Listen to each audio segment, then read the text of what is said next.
Thank you for joining us for the midweek edition of Journalist Hangout. I am Ayodele Ozubakun. Today on the Hangout, former President Goodluck Ebele Jonathan denies endorsing Ali Modu Sheriff as the PDP national chairman. Death toll rises to 26 in southern Kaduna attacks. Buhari favors dialogue over military force on resolving the Niger Delta conflicts. Babajide Kolade Otitoju, Yomi Olomofe, and Tunde Abaton will do this with me today. So if you're ready, let the show begin now.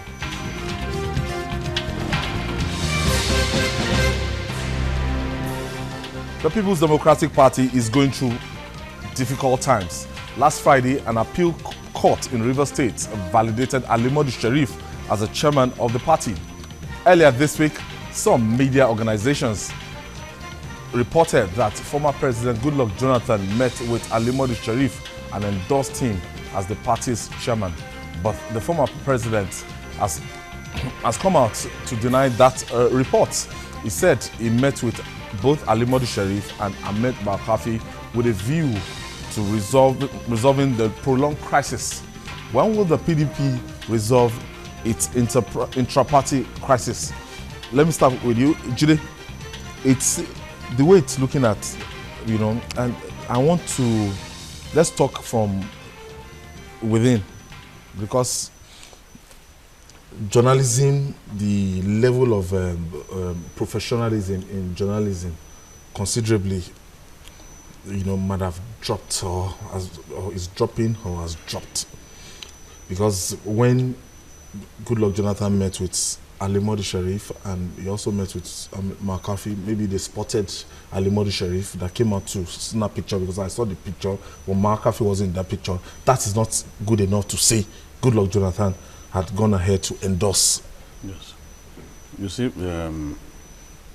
we live in terrible times. I said it on this program a few weeks back that these days I rarely believe most things that I read in the newspapers, because there are people who have made up their minds to take our profession to the dogs. And the era of new media has made matters worse. Social media, man. All kinds of people who have no business with reporting. They are now bloggers. Yeah, they've turned themselves to bloggers, and they don't even know what blogging means. Somebody leaves stories written by someone else. Copy and paste. Copy and paste, and you call yourself a blogger. How are you a blogger? You are not a blogger. You are just a bird of passage. You are not a blogger.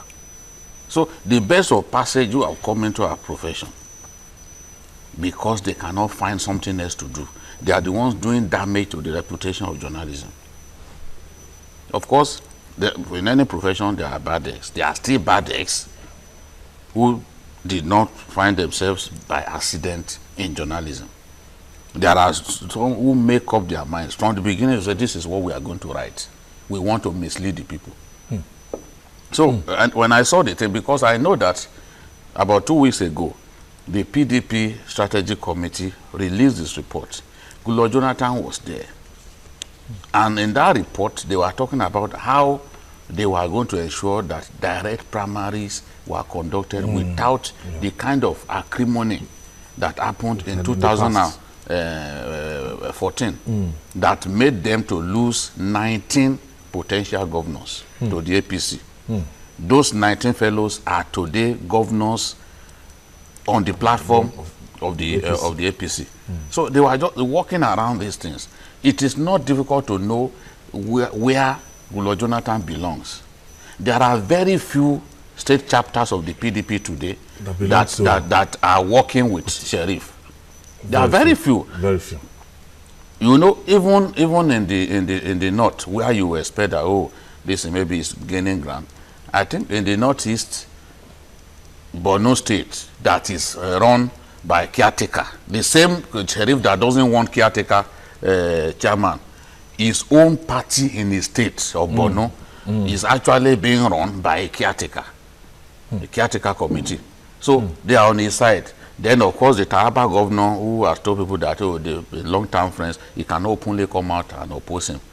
There are very few then, the Buruji Kashamus of this world. And tactical, legal backing and support. So there are very few. all the power blocks within the party. National Assembly members, all the legislators. Forum of former ministers, all of them. BOTs. Forum of local government chairmen in the country. They are against this man. So the worst that can happen is, okay, Sheriff, you constitute such a nuisance to us, we will leave this party for you. That is what will happen. If the matter goes against the McCarthy, the mainstream PDP. Yes, that is what they will leave the party for him. And he has not shown that outside of the AMPP that he can do anything significant, because he conducted. You saw that he joined the PDP. APC. He joined the PDP in 2000 before 2015 election. Okay. He didn't win a single ward in Borno State. In Borno State, no. He was roundly defeated by his protege. They made sure that they frustrated his plans to rig the election. He was always going around with some cases up to 40 security men. But the people he had access to the airports even before opening the airport, when nobody he will bring it and with his retinue of military and all that. So he cannot walk free around the place. But the people rejected him roundly. Somebody rejected roundly the PDP people, the weak case of this world, the foul case of this world, in a decision that suggested clearly that they never thought deep, went for that same person. Now they are paying for it. But we know he's holding that party. He's holding that party by the jugular. He knows that in the end he will not be able to do anything with even the power that he has.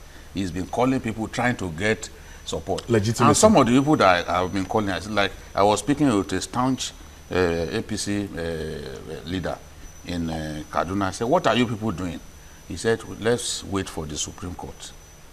Because there are issues. Even the last appeal court, this last ruling, was silent about the legitimacy of Sheriff himself. The appeal court was talking about the convention that he emerged from, that convention was illegal. So the issue of whether he is competent to head the party will be addressed on a later date. Ultimately, Yomi, what do you make by the former president Goodluck Jonathan? A lot of people, day before yesterday, we said it that we need a stabilizing presence. You know, it's meant to be like a stabilizing factor in the People's Democratic Party now. It cannot afford to be identified with any particular segment right now. What do you make of this is denial? Well, our reports. Let me key into what Jide said concerning the unfortunate practice amongst a section of our colleagues and so-called colleagues, especially those of them in the new media segment, the bloggers, the Facebook people, the WhatsApp people, and what have you. It's unfortunate that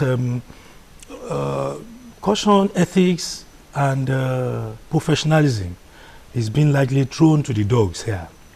If a person visits another person, and either or both of the two of them have not called you to say, look, this and this and this and this are what we discussed. Inside. And arising from that our discussion, this and this and this are our position. May I see them taking photograph outside? Because you see them together, you just go to town. That's enough to conclude. You fabricate, you concoct. It is sad, unfortunate. Now, be that as it may, and then one must also quickly add here that, again, some of our politicians, especially those of them who unfortunately happens to have been around forever. This chap, Alimodu Sheriff, too, by some fluke, has been in our subconscious in this country. He's been there since 1990. Always finding a way to be relevant, always finding something to do, always forcing himself and all of that. But be that as it may be, if you go to, I think it's only showing that he too is not being as responsible as some of us would have expected. If up till now he has not recanted on the false news. He's enjoying it. He's enjoying it. So but I don't think that. Do you understand? It's another thing for if you look at no, we went there for peace and we're still exactly. talking. If you look at that day, what we hear is that he was not the only one on the card that day. That same day, the former president met with the McCarthy people. That same day, we understand the former president also met with the chairperson of the PDP board of trustees. So you find that if he had met with 2 or 3 other persons, how come Modu Sharif is the one that is, in a hurry to? Is he trying to set the agenda or something? Is he trying to, reap where he really has not sown and what he has not really sown? So for me, I think it's an unfortunate development. Senator Ben Murray-Bruce added, another dimension to it by saying that, look, this party is sinking. For us to move forward, let's forget about the litigation in courts. Let's just, allow Modu Sharif and let's just work with him and let's move on. Well, I think we have to look at this thing from a lot of perspectives. Number one, the media has lent itself to be another segment of the Nigerian society that is seriously aching. And I think after the focus on the judiciary, it has to descend on the media. Unfortunately, the media is so free that anybody can claim to be a journalist. And the media is also so free to be at the disposal of any ambitious or mischievous politician to use the media to further their own nest. When you look at it on the face of it, yes, I disagree with Ben Bruce in the sense that, in politics, there are 2 types of politicians. There are some people who are popular in the media, and that has been the current trend in Nigeria today. And there are some people who have followership. If you allow Modu Sharif to become the authentic leader of the PDP, does he have the charisma and the followership to hold the party together? That is another question. Another question is that whether all others will accept his leadership. If they don't accept his leadership, it means even accepting to be under him will allow the party to sink further. So that's what. So what Ben Bruce is saying is not being a practical politician. A practical politician would not make do with anything. He's a Twitter politician. He's a Twitter politician. He's not a practical politician. A practical politician would depend on somebody who has leadership quality and followership, minus popularity. Popularity is what Modib is enjoying now because of the money he has and the kind of control he has on the media. All right. That is as free as air. We'll take this quick break. When we come back, we'll talk more. It's still journalist Hangout reaching you from Television Continental here in Lagos.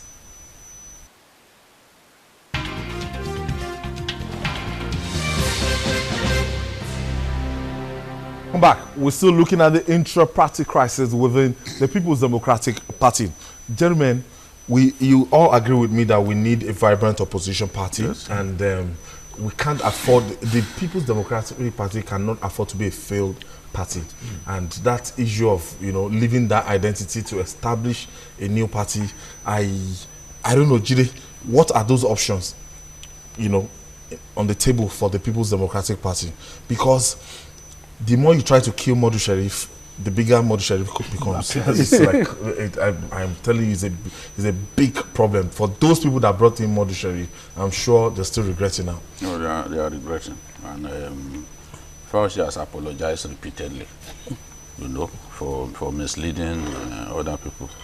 They chose the wrong person. But the fact remains that the last 3 chairmen of the PDP were illegally appointed.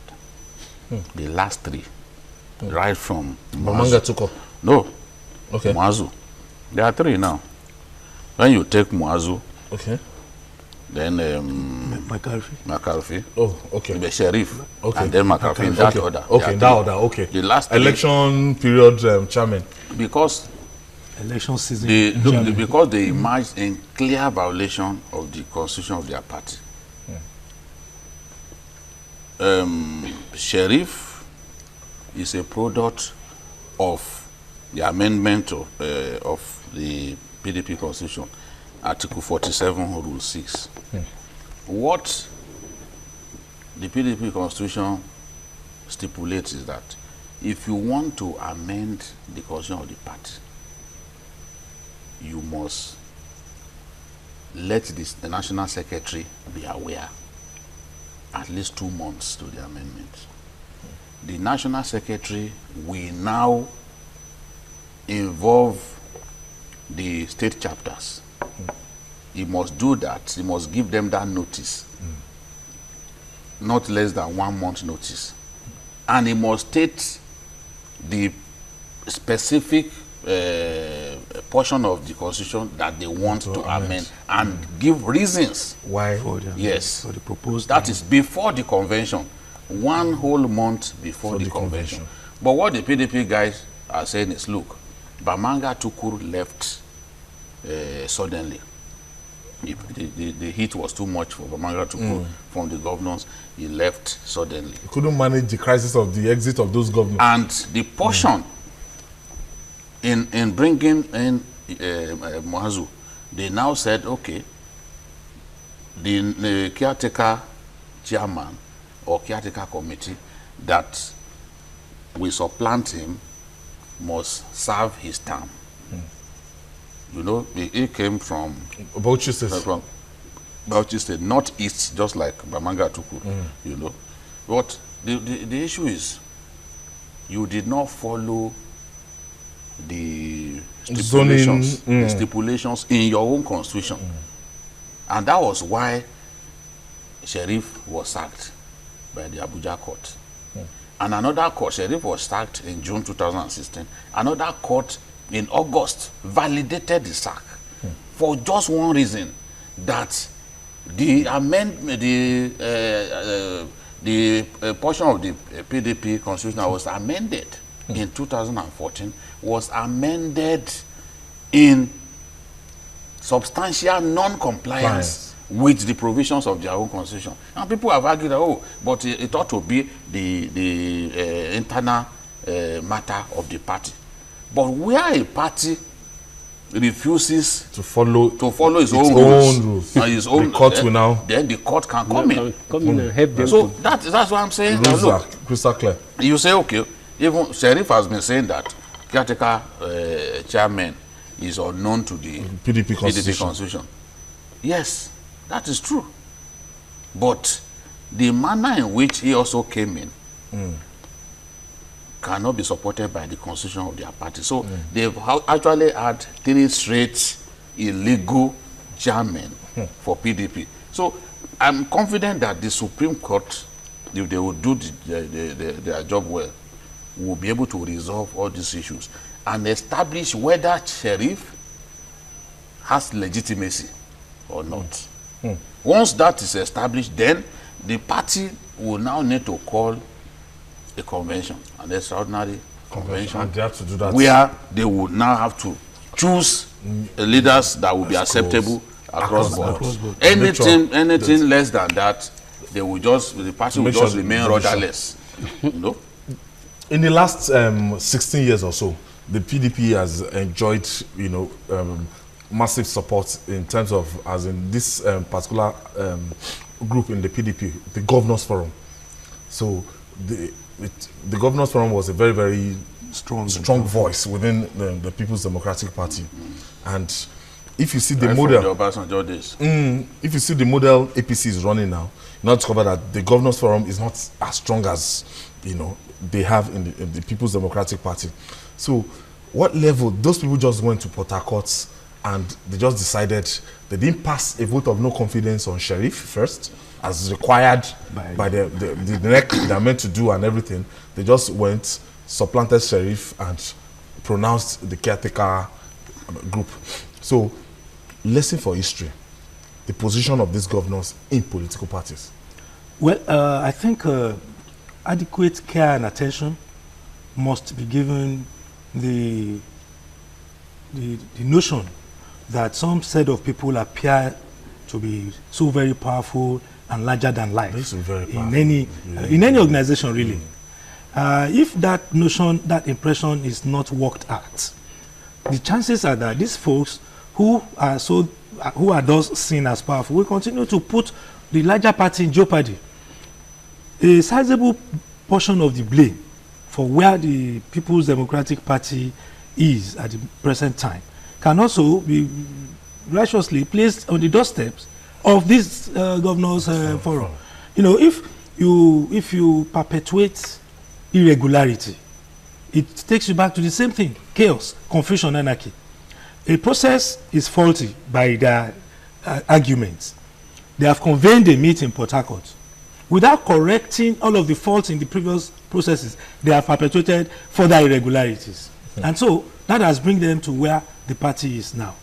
I think in the spirit of true and proper multi-party democracy that we're trying to run, PDP must very quickly and very fast get its act right. The place to start is to, set up processes that will lead them to a real, proper, and legitimate convention, from which largely acceptable materials will then emerge. And this, I think, is the way forward for PDP. Today, using PDP, leaving PDP alone now and looking at the alternative, which is APC. They are not faring better in terms of party politics. Well, I think when we look at party politics in Nigeria, let us try to draw a link between what it was in the Second Republic and now. You see, right from the advent of the Third Republic, the kind of money politics that we play placed the control of the party in the hands of any emerging governor in any of the states. In the Second Republic, you can never see any governor that will refuse to comply with the directive of the NEC of the party. The NEC will summon you and you will appear before the man. They have their manifesto, very coherent, and they can discipline and deal with any particular governor at any point in time. But now, because of the money politics that we have introduced, the governor controls the Babangida area. If you are in party third in January, by February when you come to party B with all your money, you will just hijack the structure of that particular party. When you now hijack the structure and you become the candidate, how could anybody within that party control you, including the so-called NEC? Because the money bag determines the tone of the party. And that, also, that is why the PDP NEC could not even control its own baby. That is the Governors Forum. And the idea of Governors Forum is really meant by the governors to hijack the political party on which platform they want. So they have to sort out that particular area. The PDP, I think the APC is trying to learn from that particular lesson, even though they are not being firm enough by not allowing governors to take over the control of the machinery of the party. Did we have a party at all? No, don't let us go into that. There is a party. As things stands now, if PDP did not go back and withdraw their own constitution, the Governors Forum will continue to determine the face of the party and the direction of the party. And in that case, the NEC will just be a titular bulldog within the party. The governors will continue to... Do you know your take on this? The way the truth that we must tell ourselves is that it's difficult for anybody to do anything about the influence of these governors. The governors control the party in their states. In fact, most governors hold the register of the party in their states. To make sure if they don't like you, if they don't like you, you don't get registered. And when we are doing national convention of whether APC they determine or PDP, the delegates. They are the ones who bring in the delegates, and they have so much money. They will lodge the delegates in the hotels. They take their phones from them. So that you cannot bribe their delegates. You've seen the last few, even right from the Obasanjo days. And remember what happened to Atiku. Atiku had 16 governors on his side. With 16 governors, he will have defeated Obasanjo at that time. But Obasanjo pleaded with him and he agreed. That is a decision. That's a decision that he will regret until the end of his political life. With 16 governors begging you to run against your boss. There is your boss does not stand a chance with those 16 governors, and they were the biggest governors at the time. The James Obori of this was. Atta, Mr. Resource Control, and the rest of them. Yes, they told him, come, run against this man. He refused to do it. So today, he's paying the pay for the Still ahead on Journalist Hangout, Kaduna horror story continues as death toll rises to 26 in fresh attacks in southern parts of the state. We'll be right back after this time out. Stay with us.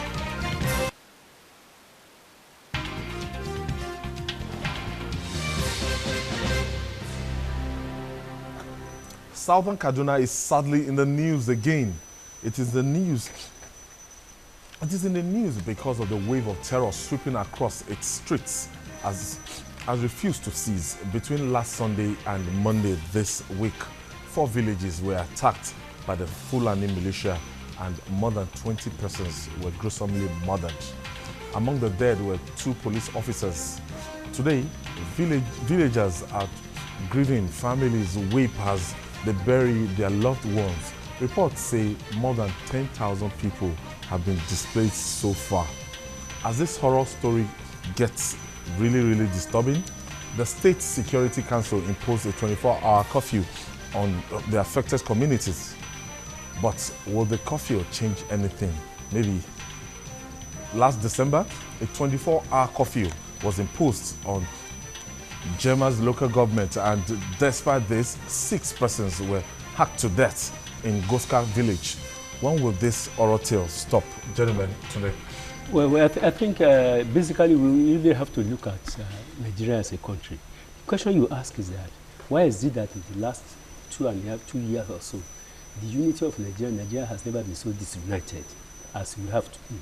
And if you have a government, a sitting government in Kaduna State, and in Nigeria that is in control of the armed forces, how come the unorganized militia, they are much more organized and much more powerful than the state government? Why is it that people that have lived together for ages, because the Fulani people that we are saying, they are not from the moon. They have been there for a very long time. So until we go to the fundamental cause of that particular thing, which is in the leadership of the state, because this thing did not happen 5 years ago, we never experienced it 10 years ago. Why is it that recurrently the governor is finding it very difficult to use the instruments of office, to use all available means at his disposal to nip these things in the bud? And when this thing happens, the armed forces that is preoccupied with maintaining peace in the northeastern part of the country has allowed itself to lose steam. So we are fighting on many fronts now. Thank God that the Niger Delta is cooling down now. But the northeast has become a borderless war, and we are shifting to Kaduna that has always been as volatile as any state in Nigeria. I wanted to say that. So it's a very volatile. It's unfortunate. And we keep on asking questions, why is our economy like this? In the last 4.5 years, we keep on spending more money on defense. When we spend more money on defense, how are you going to tackle agric? How are we going to tackle education? Look at how many, today in the north, out of 12 million children of school going in Nigeria, 10 million of them who are out of school are from the northern part of the country. So, which means leadership, we have a problem with leadership in Nigeria. And until the leaders address the fundamental cause of all these things, I think it will continue. And we should not think that Nigeria will come out of this recession with the way we are going, because we spend more money at supposedly peacetime on maintaining peace that is not there. Governor El-Rufai has his hand full, and it will need more crisis management skills this time, because to be fair to him, the crisis in Kaduna State is not new. It has been there for God knows when, but it's ugly ahead now, and Governor El-Rufai should be able to look for device, because the federal government, through acting President Professor Yemi Osinbajo, already said that they trust the governor enough to do a good job. So there's no need for interfering into that. And Ayo, remove himself. Let us speak the truth here. You know, only about a fortnight back, this same diminutive fellow in Kaduna was the subject of discourse here. And I lent my voice of support to some of the initiatives he at that time put forward, which included, increase of security agencies' presence, siting of military garrison between this belt that has been identified, Kafanchan and Kachia. Southern part of it. But let me say to you, what we are saying speaks to no other fact than failure of governance. The primary role of any government is to secure lives and properties.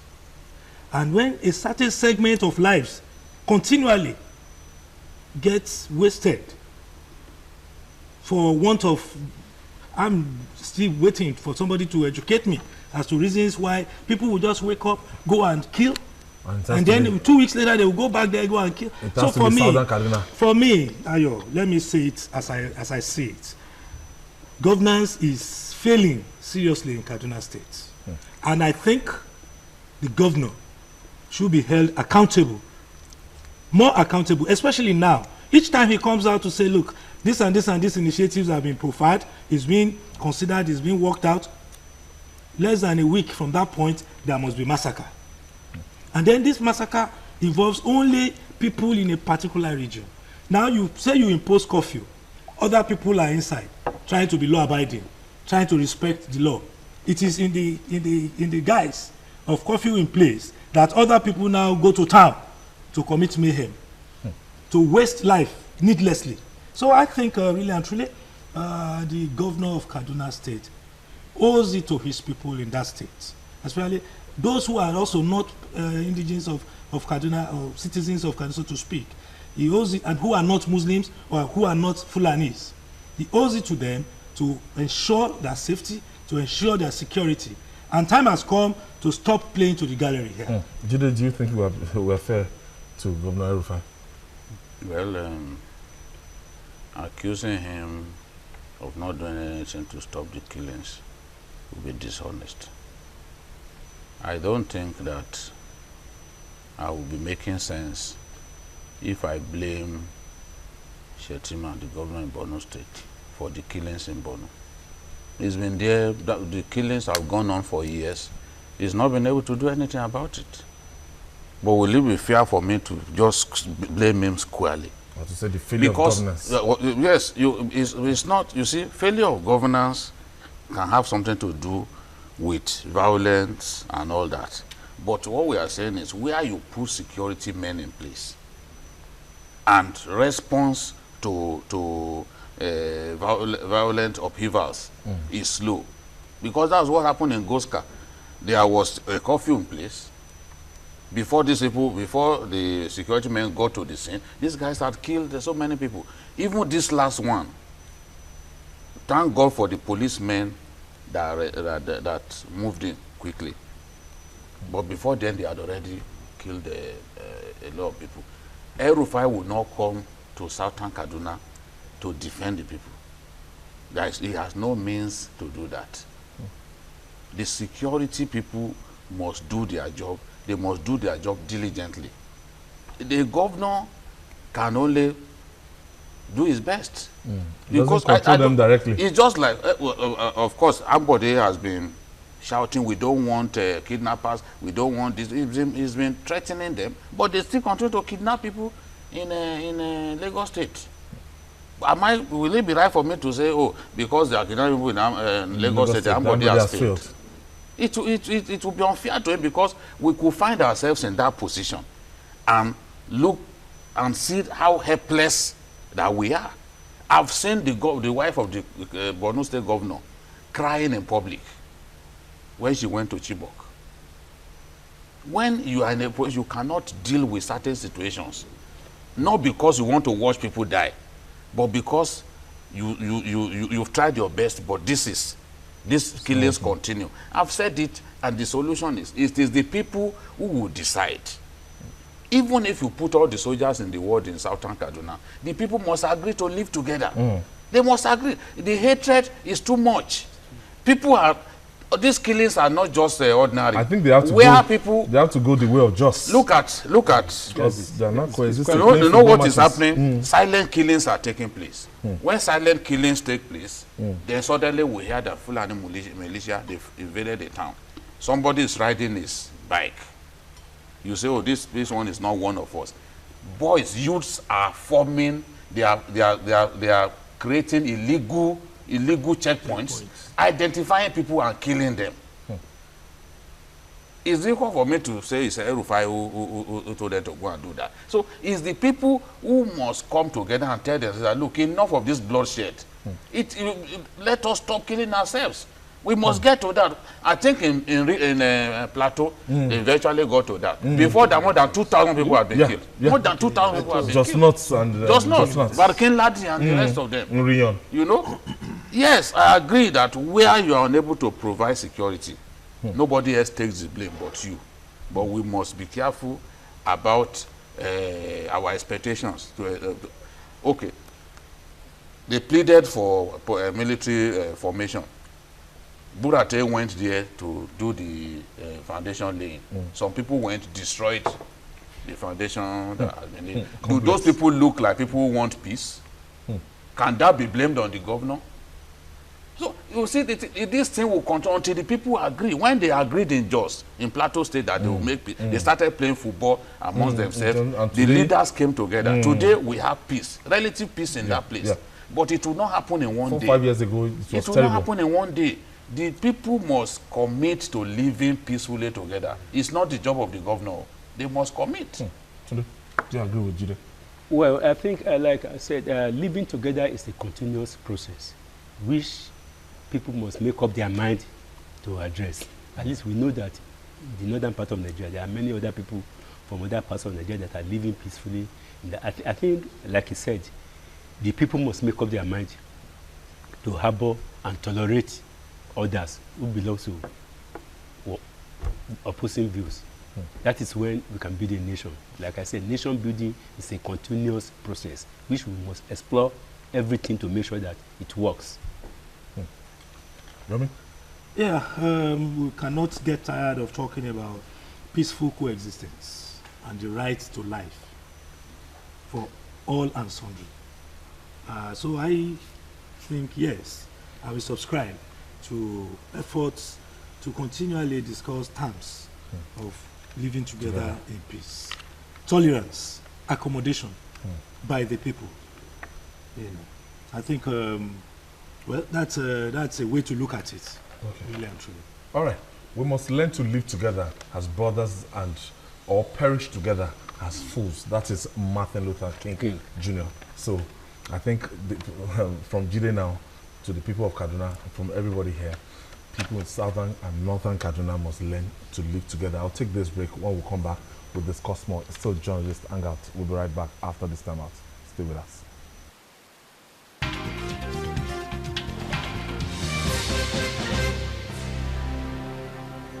The federal government has switched tactics in handling the Niger Delta crisis. It has abandoned its stick approach and is now willing to offer carrots. Reports say prior to his medical leave in the United Kingdom, President Muhammadu Buhari had jettisoned plans to use force to achieve peace in the creeks. With this, attacks on oil facilities have stopped effectively. Why did it take us long to take this decision? Jide,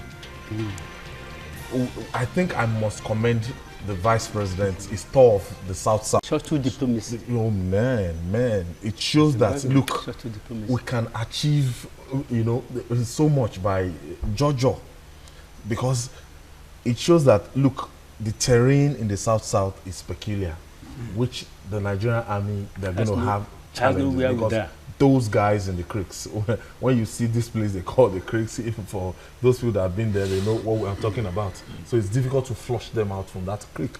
So I think this approach is way better. And one thing that I'm sure Nigerians will recall is that we've always said on this program, I have always pushed for dialogue. Because military option cannot solve the problem. I know that there are some hawks who will say, no, is this not Nigeria? You want us to spend money? Some people should not think that they are bigger than the rest of us. But where you have a situation in which you lost more than 1.5 trillion in 1 year, which the acting president admitted, and your economy is sliding. So what do? These people are in a situation to hurt us. Very big. We sent helicopter gunboats and the rest of them. They are largely useless in the creeks. Because those gunboats, because the creeks now, the water waters of the creeks are not deep enough. So those gunboats are useless there. You can't use them. We sent soldiers. Soldiers were sinking. The same people that they were supposed to kill were the ones rescuing them. So that has sent a message to us that, look, force cannot solve this problem. This thing has been happening for so long. But we saw that the late president, Yaradua, when he saw that these guys were bleeding us, he decided to make peace. I'm sure some hawks around President Buhari had been telling him that, look, don't listen. You are a former soldier and you are this. But he's now a civilian president. He cannot act like a soldier. And where a soldier sees that he needs to make peace, the best is for the soldier to make peace. Even the United States actually give the advice that sometimes, yes, they suggest that, look, that is not a terrain where you can use force. And I also recall, and I said it on this program, that even during the Civil War, Nigerian Civil War, some of the toughest battles that we fought were in that area because of the peculiar nature of the terrain, the topography of that area. So now you look at the Ijos, for example. Three of our biggest export terminals are located in Ijo land. Especially in Delta States. They are located in Ijo land. Forcados, Bonnet, Brass. They are among our three biggest export terminals. Of course, we have Eket. Eket is the second biggest, you know. Many people also do not know that even in Akwa Ibom, some parts of Akwa Ibom, you have Ijo people. Yes. They have the access to the sea. The water. The access to the sea is what gives them that advantage. They know that they are in that kind of privileged position. Now, we've seen that, look, our economy, they will continue to hurt our economy. And things are bad. Even the power failure we're experiencing right now. Because of that gas. Let me tell you, when this government came in newly, and people were talking about body language. I don't know where they got that from. Body language, there was no body language. The acting president said that they engaged leaders in the Niger Delta area so that the vandalism, the sabotage will stop. They were sabotaging the Jonathan regime.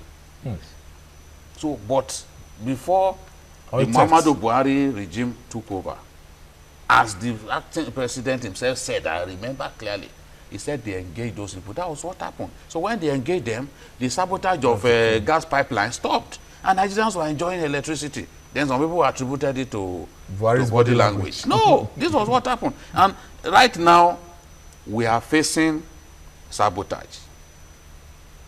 The boys have shown that they are ready for peace. When was the last time that you heard that they breached a pipeline? So we have to respond to that. We have to sustain the momentum. The momentum, because they've shown enough capacity to hurt our economy. Yes, I think, I was exceedingly happy when the announcement was made that government is now looking in the direction of parlaying. For far too long, as a people, I think we've unfairly dealt with the Niger Delta people. Maybe we didn't reach them right. We thought, okay, we could just stampede and all that. But they are, by providence, in a place where you need to be part of that place to know how to walk the terrain. And this has consistently also played out well for them. So I think it's a good one. It's a good one that now they're going to be talking peace. They're going to be getting into dialogue. In fact, the other day, the acting president, Professor Yemi Osinbajo, I heard, even made allusions to considerations of allowing modular refineries. Yes. Those illegal refineries were destroyed. Yes, engage those boys. This is a fantastic one. And they were happy. It's a fantastic one. They will keep them busy. They won't have to do sabotage. Provide employment for them. It will also give them, a feeling of sense. A feeling of belonging. You understand it? So for me, really and truly, this is a good one. So the expertise in which they can even put together to make those makeshifts, what they refinery, they could actually put it into positive development and this leads me to what I've always said about the government we run in this country, that time has come for us to begin to look at how government, especially at the center, can seriously give thoughts to offloading some of this burden that they put on themselves that is hobbling them really and truly. Some of them can best be devolved, and then some kind of arrangement be worked out where a benchmark is set that must be sent, and then and all, things like that. So I believe this is a good one. We're looking at. That means we are going to sustain the amnesty program today. Yes, yes. Well, I think the acting president has done something. Yes, during the campaign, the APC did promise that there would be devolution of power. If he had gone out of his way now to talk to the militants, engage them, and possibly bring them to the table, because all wars that have been fought by mankind are always ended up on the table. After expending all ammunition, you come back to the table to discuss. Let us discuss. Let the acting president, in his own wisdom, as a professor of law, he must have been used to dialogue. After spending months or years in the court of law before the judge will advise both parties go and settle outside. So I think the man has deployed his professional calling, and he has to go further instead of going this way all over the time. Let us have people of Nigeria to talk to themselves rather than fighting all the time. Let us devolve power to the regions that make up Nigeria. You see, the problem with Nigeria over the years is that all those people who have been ruling us at the center, we have this master-servant relationship. We have this master-servant relationship that we are in power. They have to dance to us. All Nigerians are equal, and they should be made to be equal in the face of the law, in the face of governance, and the inclusiveness of the act of governance. If all Nigerians are inclusive, there won't be war. All right, Jide, looking at the situation now, it's now time to get these boys together, pay their stipend and the amnesty program as detailed by the Moro-Yar'Adua government to follow that master plan. And you see, part of what angered the boys was the kind of comments from the president that, look, this will stop, this and that. But now the government is saying that they are going to kind of even overhaul the program, review the program, and even increase what is paid to these people. So, which is something that will make them happy. You can't just, the time had not even come for the thing to expire. Yes. Then you just wanted to stop it. It sends a kind of message that, oh, these people do not like us, you know. So, but now things are changing. They've spoken with the leaders. Those who are saying, no, there are so many groups, which group will they negotiate with? You know, on this table, sometimes when we come and argue in a funny manner, who are they going to talk to? Now, whom have they talked to now? They know those who are whom have they talked to now? Their leaders. And the bombings have stopped. They know that, and I said, they repeated that, look, during Yar'Adua's time, there were so many militant groups, Boylo, John Togo, all of them, you know, Asari Dokubo, all of them. But at the end, when they saw clearly that government wanted to negotiate, they all agreed to stop fighting. And it's a good sign now. We've not had any bombing for a very long time, you know. So, and even export activity, even power generation is benefiting from that. Now making 2 million barrels per day. Yes, and we can improve. Because Angola had overtaken us in the heat of the whole crisis. So Operation Crocodile Smile can Crocodile should just go back to yes, crocodile go back to begin to drop bombs in an area that is full of oil pipelines. You begin to drop bombs there. You know, and without dropping bombs, what are you going to do? Look at Baramotu Kingdom alone. It has more than 10 flow stations. Baramotu Kingdom alone. In Delta State. So those are not places that you need to even militarize. It serves no purpose. I could see, as per the result of the Minister of Finance yesterday, all the federal government and all the states, they shared more money accrued to Nigeria last month, more than now. Which means because oil prices are beginning to go up a little bit. And they are also producing more. 52? Yeah. Last check. And they are also producing more. So producing more. Let us if they produce more, we earn more dollars. But we earn more dollars, the Naira will further. Tunde Abaton, thank you so much for being part of this. Yomi Olomofe, thank you so much. And Babajide Kolade Otutoju. And that's it on Journalist Hangout. Join us tomorrow for another episode of the program. You can watch the repeat broadcast tonight at 11. You can also watch Journalist Hangout on YouTube. That's youtube.com/TVC News Nigeria. Our feedback channel is journalisthangout.tv at tvcnews.tv. I'm Ayodele Ozuba. See you and God bless Nigeria.